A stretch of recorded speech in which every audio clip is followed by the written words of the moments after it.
The Hidden Secrets of Early Christianity by Bartholomew. In Gorm, Cappadocia, we have the last remaining hidden outposts of the Christians. What's the scope? The scope is that during this video I'll try to convince you that magic mushrooms or psilocybin mushrooms are the missing link of Christianity. Why Cappadocia? Why would the early Christians retreat to Cappadocia? Cappadocia had underground cities where the Christians could go on without being persecuted. This is what the cities look like beneath the towns above. So why did they live like this? Well, for one thing, you have to understand psilocybin. Psilocybin shifts consciousness to be more conscientious. It opens the eyes to the kingdom of heaven. Is said to be the body of Christ, or the original communion wafer.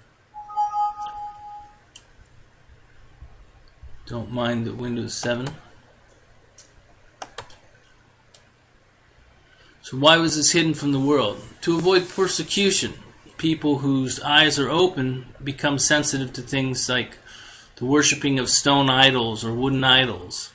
So they start proclaiming that this is wrong, and the natural thing for the idol makers and the townspeople who follow the riot that they stir up, as happened in Corinth, is to go after the source. Well, we're going to cut you off from the source of these mushrooms. We're going to take away your sacrament, which is what they did do. So they did it to avoid persecution, to keep it sacred so that there weren't parties with it, and to avoid other people raiding their patches. After all, if everybody knows where your patch is, you're not going to find much there. So where's the evidence? Let's start with the structures built above ground. Here we have stone statues of mushrooms. Now they could be phallic symbols, but Christians wouldn't use phallic symbols. They were always cutting down the Asher poles in the Bible.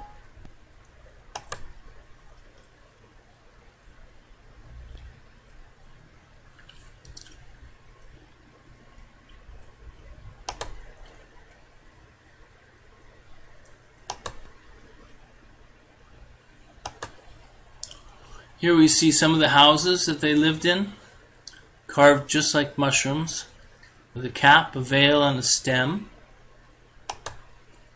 Inside of these churches or these structures, these houses, we find paintings or murals where the individuals have big halos and mushrooms in their capes.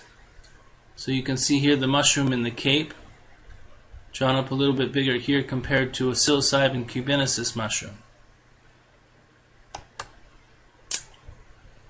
The crosses themselves were made up of 4 conjoining mushroom caps.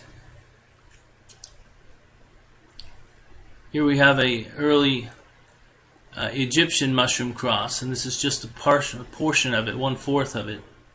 But you can see that it looks a lot like a mushroom. Here in the underground layers in the city, beneath the city, we have the Last Supper scene painted, where Jesus is giving the sacred medicine to his disciples, who all now have halos.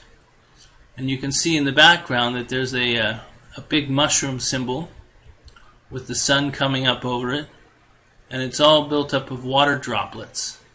So it looks a whole lot like this mushroom right here, cubensis.